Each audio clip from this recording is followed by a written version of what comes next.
बार कहो परिवर्तन करो, परिवर्तन करो, परिवर्तन करो। इनमें 50-100 बार जब भी मिले, हर बार 3-3 बार यही बात कहो। जब आप उसको 50-100 बार ये बात कहोगे, वो इतना परेशान हो जाएगा कि घर जाकर के घरवाली से ये भी कहेगा कि रोटी बना दे, चाय बना दे। परेशान हुआ घर जाकर के कहेगा परिवर्तन करो, परिवर्तन करो, परिवर्तन करो। आदर और सम्मान के हो, परिवर्तन यात्रा में मेरे साथ चल रहे, बैठ जाओ तुम थोड़े से, मेरे साथ में चल रहे पार्टी के राष्ट्रीय, प्रदेश, जिला और हल्का स्तर के सभी नेतागण, बहुत ही मान और सम्मान के हो, जिला जींद पार्टी की इकाई के सभी पदाधिकारीगण, मान और सम्मान के हो, गांव देवतान के आदरणीय बुजुर्गों, नौजवान साथियों, सम्मान के योग्य माताओं, बहनों, पत्रकार, छायाकार दोस्तों, सबसे पहले मैं आप सबका इस बात के लिए आभार व्यक्त करता हूं कि जैसे यात्रा देवतान गांव में पहुंची, समूचे गांव ने, बुजुर्गों ने, नौजवान साथियों ने, माताओं, बहनों ने हजारों की संख्या में इकट्ठे होकर के आपने यात्रा का स्वागत किया, अभिनंदन किया। वहीं मेरे साथ यात्रा में जो साथी चल रहे हैं, उन सब का आपने बहुत हौसला बढ़ाया, इसके लिए मैं आपका बहुत बहुत आभार व्यक्त करता हूं। साथियों, देश के प्रधानमंत्री ने किसान के साथ वायदा किया था और कहा था कि अगर हमारी बीजेपी की देश में दोबारा सरकार बनी तो सरकार बनने के बाद किसान की फसल की आमदन 2 गुना कर दूंगा। ये बात मोदी ने कही थी कि नहीं कही थी? तो तुम्हारी फसल की आमदन 2 गुना होगी कि नहीं होगी? आमदन 2 गुना होने की बजाय खर्चे बढ़ गए, महंगाई बढ़ गई, भ्रष्टाचार बढ़ गया, और वही उसके साथ साथ नरेंद्र मोदी जी ने 3 काले कानून बना दिए। ऐसे काले कानून थे, अगर आज वो लागू रह जाते तो फिर साथियों मान के चलो, जिन जमीनों के आज आप मालिक हो, ये जमीनें, उससे आप बेदखल हो जाते हैं और वही सारी की सारी जमीन जो है बड़े बड़े कॉर्पोरेट घराने जो है उनके हाथों में चली जाती है। अब अपनी जमीन में मजबूर होकर के नौकर बनकर के काम करने पर मजबूर हो जाते हैं। बधाई देता हूं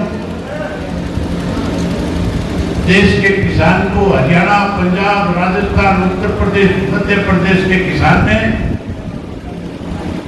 दिल्ली के चारों तरफ जो बॉर्डर थे, लाखों की संख्या में इकट्ठे होकर के उन बॉर्डर पे आकर के उन काले कानूनों के खिलाफ एक आंदोलन शुरू कर दिया।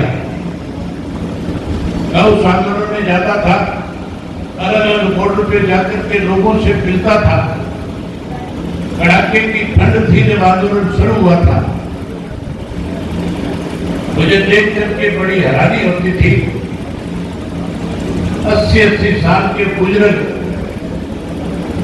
अपने छोटे छोटे परिवार के सदस्यों के साथ घर, परिवार, खेत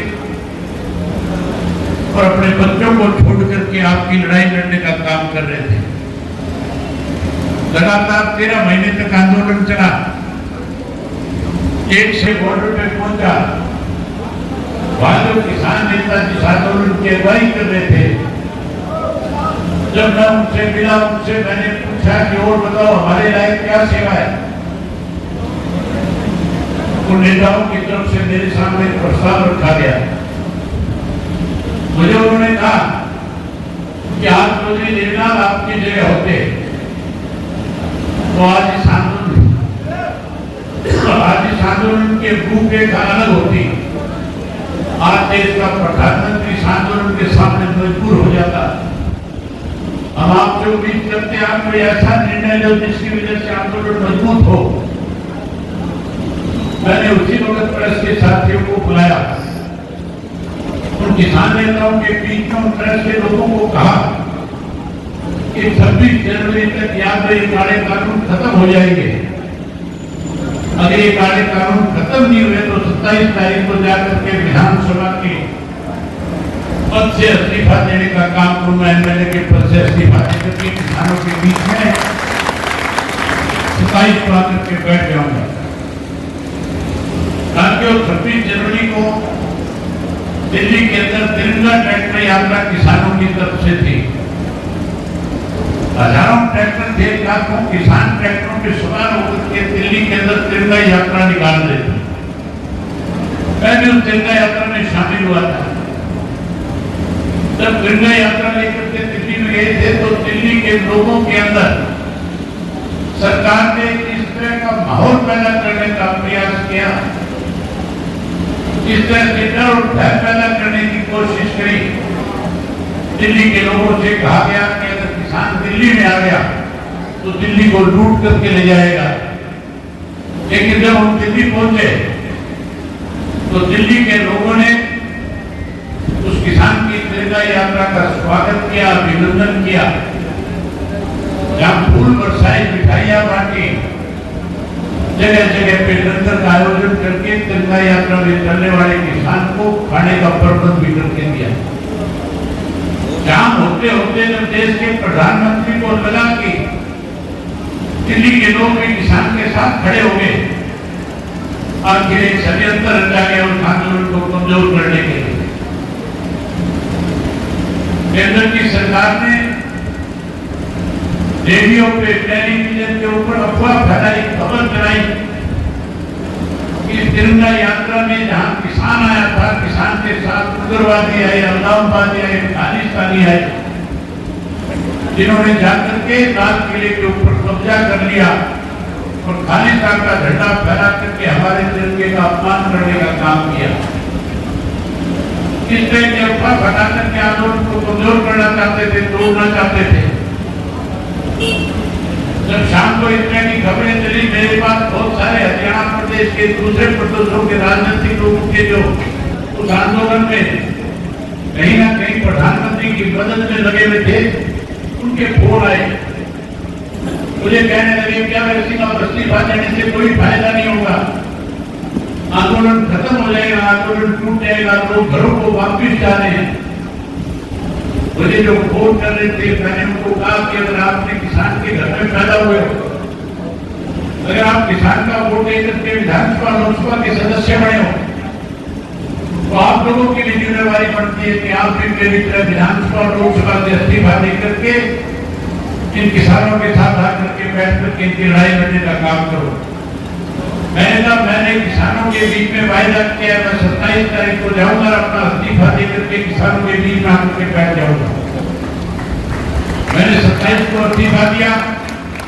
इस्तीफा देकर के मैं उस किसान आंदोलन में समझ में आ गई कि किसान जो आंदोलन कर रहा है उसे किसी भी चीज की परवाह नहीं है। 750 से ज्यादा देश के किसानों ने जहां वहां बैठ करके शहादत दी, उस आंदोलन को ताकत दी। आखिर प्रधानमंत्री को माफी मांगनी पड़ी और माफी मांग करके ये कह करके आंदोलन समाप्त करवाया कि मैं एमएसपी का कानून बना दूंगा। हैरानी की बात है, आज तक एमएसपी का कानून नहीं है। अगर एमएसपी का कानून होता तो फिर किसान को उसकी फसल के दाम ज्यादा मिलते। आज आप महंगाई बढ़ा दी, किसान की फसल के दाम घटा दिए, वही बेरोजगारी बढ़ा दी, भ्रष्टाचार बढ़ा दिया, वही उनके साथ साथ नशा और अपराध बढ़ा दिया। आज चुने हुए सरपंच जो है, आज सरकार उनको भी अपमानित करने का काम करती है। तुम्हारे गांव का सरपंच कृष्ण मेरे साथ बैठा है, मैंने इससे पूछा कि संसद का कोई ग्रांट मिली कि नहीं मिली, कहने लगा कोई ग्रांट नहीं मिली। मैंने इसको कहा चंडीगढ़ में गया था कि नहीं गया था ग्रांट लेने के लिए, कहने लगा गया था, कुछ ग्रांट चंडीगढ़ वाली मेरा बात ठीक है। बजाय इनको ग्रांट देने के इन पे लाठीचार्ज किया, इन्हें चोर बेईमान कह करके अपमानित किया। एक वक्त याद करो साथियों, दूसरी ऊपर बात चौटाला जी का था। जब चौटाला साहब मुख्यमंत्री थे, सरकार आपके द्वारा कार्यक्रम लगा करते थे, गांव की पंचायत की तरफ से मांग रखी जाती थी, गांव की पंचायत की तरफ से मांग रखी जाती थी और चौटाला साहब लाखों रुपए आप मांग के रूप में रखते थे, करोड़ों रुपए ग्रांट के देकर के गांव का विकास कराने का काम करते थे। करोड़ों करोड़ों रुपए में विकास कराया। आज की सरकार से किसान दुखी है, आज के लिए चाहिए। इतने सारे पोर्टल बना दिए कि हर वक्त किसान के सामने, गांव में रहने वाले व्यक्ति के सामने, हरियाणा प्रदेश के हर युवा के सामने दिक्कत और कठिनाई है। मुझे लगता है मुख्यमंत्री को किसी ने यह समझा दिया कि आप एक ऐसा पोर्टल भी बनाओ कि कोई भी आदमी खाना खाएगा, पहले पोर्टल पे बताना पड़ेगा कि मैं खाना खाने जा रहा हूं। इस तरह का निर्णय लेकर के भी हमें परेशान कर सकता है। इतने कार्ड बना दिए जिसकी वजह से लोगों के बीच में परेशानी है। ये भाजपा वाले कहते थे कि हमारी सरकार बनने के बाद हर घर से एक आदमी को काम दे देंगे। आज मैं आपके बीच में 2400 किलोमीटर से ज्यादा का सफर तय करके आया हूं। हर रोज 20 किलोमीटर चलते हैं, रास्ते में 10-12 जितने भी गांव आते हैं, सब गांव के लोगों से मिलते हैं, लोगों की समस्याएं पूछते हैं, जानते हैं, वही इनकी पोल खोलने का काम करते हैं कि किस तरह से प्रदेश को आज बीजेपी के लोग लूटने में लगे हुए हैं। आज किस तरह के हालात प्रदेश में पैदा कर रखे हैं, किस तरह से लोगों के सामने दिक्कत और कठिनाई खड़ी कर रखी है। जहां साथियों पोर्टल बना दिए, कार्ड बना दिए, वहीं उसके साथ साथ बुजुर्गों की पेंशन काटने के लिए परिवार पहचान पत्र बना दिया। उस परिवार पहचान पत्र के आड़ में हरियाणा प्रदेश के 5 लाख से ज्यादा बुजुर्गों की पेंशन इन्होंने काटने का काम किया है। जब पेंशन काटनी, वही गरीब आदमी का पूरा कार्ड काट दिया, 9 लाख से ज्यादा का। आज पढ़े लिखे नौजवान जो है बेरोजगार घूम रहे हैं, आज परेशान है, दुखी है। एक वक्त वो भी याद होगा आपको, जब चौटाला साहब मुख्यमंत्री थे, आपके नरवाना विधानसभा क्षेत्र से एमएलए होते थे। दिग्दान गांव के एक बार 27 लड़कों ने पुलिस में फार्म भर दिया था और गांव के लोगों ने ले जाकर के चौटाला साहब को लिस्ट दे दी थी कि हमारे गांव के 27 बच्चों ने फार्म भरा है। 27 के 27 बच्चे दिग्दान गांव के पुलिस में भर्ती कर दिए गए थे। चौधरी रमेश सिंह चौटाला जिंदाबाद जिंदाबाद जिंदाबाद चौधरी रमेश सिंह चौटाला जिंदाबाद जिंदाबाद जिंदाबाद। केवल 27 की भर्ती नहीं, अकेले दिग्दान गांव से 170 पढ़े लिखे नौजवान लड़के और लड़कियों को रोजगार और नौकरी देने का काम किया था। जहां इतने बच्चों को लगाया था, उस वक्त एक खुली छूट भी देती थी गांव को कि गांव में अगर और भी कोई पढ़ा लिखा है तो उसको भी ले आओ। आपके गांव में पढ़ा लिखा बच्चा नहीं, रिश्तेदारों को ले। चौटाला साहब ने तो आपके कहने पे आपके रिश्तेदार भी रोजगार और नौकरी देने का काम कर दिया। आपके देश नहीं लाके देखा रिश्तेदार के गांव के लड़के और लड़कियां सरकार बनने के बाद हर पढ़े लिखे नौजवान को सरकारी नौकरी और रोजगार देने का काम करेंगे। जहां सरकारी नौकरी देंगे, रोजगार देंगे, कोई नौकरी से वंचित रह जाएगा, उसे मायूस नहीं होने देंगे, उसको 21,000 रुपया बेरोजगारी भत्ता देकर के उसका मान सम्मान बढ़ाएंगे। आज चौधरी देवनाथ की भी पेंशन काटी जा रही है। ये जेजेपी वाले कहते थे 5100 दे देंगे, आज 5100 तो दूर की बात है, 5 लाख से ज्यादा बुजुर्गों की पेंशन कट गई। आप नए सिरे से सरकार बनाओ। हम जहां बुजुर्गों की 5 लाख की पेंशन काटिए, उनको ब्याज के समेत पेंशन का पैसा देने का काम करेंगे। वही नई पेंशन बनाएंगे और नई पेंशन जो चौधरी देवनाथ ने 100 रुपया शुरू करी थी, उसे 7500 रुपया महीने का करके देने का काम करेंगे। एक घर में अगर 2 बुजुर्ग पेंशन लेने वाले होंगे तो 15,000 रुपया पेंशन के रूप में हर घर में आया करेगा। वही उसके साथ साथ ये माताएं बहनें बैठी है, मोदी ने इनके सामने भी झूठ बोल करके इनका वोट भी लेने का काम किया था। मोदी इनको कहता था गैस का सिलेंडर, गैस का चूल्हा तुम्हें मुफ्त में दूंगा। गैस का सिलेंडर मुफ्त में मिला, पैसे मिले आजकल। तुम बोल के क्यों नहीं बताती मुफ्त आ रहा है, पैसे आ रहे हैं?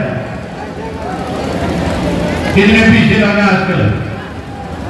बोल के नहीं बताती, सारे करती है। 1200 लगे। आज सिलेंडर महंगा हो गया। चौटाला साहब का नाम था, गैस का सिलेंडर केवल 275 रुपए में मिलता था। जब 275 का सिलेंडर मिलता था, वही साहब के अनेक सुविधाएं चौटाला साहब के वक्त में गांव के लोगों को दी जाती थी। आज मैं अपने गांव से सुबह सुलेड़ा जा रहा था। हैरानी की बात है, सुलेड़ा वाली सड़क के ऊपर नीले गड्ढे थे, चलने लायक सड़क नहीं थी। मैंने पूछा ये सड़क बड़ी कब थी, तो कहने लगे चौटाला साहब जब मुख्यमंत्री थे तब बनाई गई थी। आप फिर से राज बना दो इसी तरह की, जैसे पुराने पहले जैसे सड़कें बनाई थी, स्कूल अपग्रेड किए थे, बिजली घर बनाए थे, पीने के पानी के लिए वाटर वर्क बनाए थे, उसी तरह की सुख सुविधाएं फिर से आपके गांव को देने का काम करेंगे। वही माताओं और बहनों को मोदी ने तो गैस का सिलेंडर नहीं दिया। आप राज बढ़ाओ, हर घर में महीने की पहली तारीख को सरकार की तरफ से एक गैस का सिलेंडर आपके घर मुफ्त आया करेगा। जहाँ गैस का सिलेंडर आपको मुफ्त देंगे, वही उसके साथ साथ 1100 रुपए आपको लूण मिर्च के भेजूंगा ताकि रसोई का कलेश कर दे। वही उसके साथ सरकार बनने के बाद फिर से सरकार आपके द्वारा कार्यक्रम लगाएगी। साथ के लिए परिवर्तन जो है, घर बैठे बैठे जा सकते हो, गांव में बैठे बैठे कर सकते हो, टेलीफोन पे परिवर्तन कर सकते हो, बाजार से सामान खरीदते हुए परिवर्तन कर सकते हो, एक दूसरे के घर में जाते हुए परिवर्तन कर सकते हो, रिश्तेदार से मिलते हुए परिवर्तन कर सकते हो। केवल और केवल एक काम करना शुरू कर दो, जब सुबह सुबह उठ करके अपने से बड़ों को राम राम करते हो, मान सम्मान देते हो, एक दूसरे से मिलते हो, बातचीत करते हो, तब कहना शुरू कर दो परिवर्तन करो। क्या कहना शुरू करोगे? हिंदुस्तान की आवाज तो चंडीगढ़ तक जानी चाहिए। क्या कहना शुरू करोगे? परिवर्तन करो। और जब कोई कांग्रेसी मिल जाए और कोई बीजेपी वाला मिल जाए, जेजेपी का तो क्लेश करके आते रह रही है, छोटी मोटी धारागाम है, होगी कि नहीं होगी खत्म? बोल के बताओ मुझे, खत्म होगी कि नहीं होगी? बिल्कुल खत्म होगी। जहां जेजेपी खत्म होगी, कोई एक आधा आज भी रह रहा है, उसको ये समझाओ कि तू 3 पीढ़ी से चौधरी देवलाल की नीतियों में विश्वास रखने वाला था। तेरे को चौटाला साहब के राज में बड़ा मान और सम्मान मिला था। फिर से इंडियन नेशनल लोकदल पार्टी के साथ खड़ा हो जा, फिर वही मान सम्मान देंगे, तेरे पढ़े लिखे बच्चों को रोजगार और नौकरी देने का काम करेंगे। जहां मान सम्मान देंगे, वही साथियों कांग्रेसी मिले, बीजेपी वाला मिले, उसको मिलने पे 3 बार कहो परिवर्तन करो, परिवर्तन करो, परिवर्तन करो। इनमें 50-100 बार जब भी मिले, हर बार 3-3 बार यही बात कहो। जब आप उसको 50-100 बार ये बात कहोगे, वो इतना परेशान हो जाएगा कि घर जाकर के घरवाली से ये भी कहेगा कि रोटी बना दे, चाय बना दे। परेशान हुआ, घर जाकर के कहेगा परिवर्तन करो, परिवर्तन करो, परिवर्तन करो। परिवर्तन आ जाएगा कि नहीं आ जाएगा? कमी है। चौधरी देवलाल का सपना था, नारा था, बिजली पानी का प्रबंध करो, भ्रष्टाचार खत्म करो। चौधरी देवलाल के नारे को साकार करेंगे। जहाँ नहर का पानी पूरा देके आपकी फसल पकवाएंगे, जहाँ पहले नए रजवाई निकाल करके आपको ज्यादा पानी देने का काम किया था, कहीं पानी की कमी होगी, नई नहरें निकाल करके उन गाँव को पानी पूरा करके देंगे। जहाँ पानी देंगे, वहीं उसके साथ साथ 24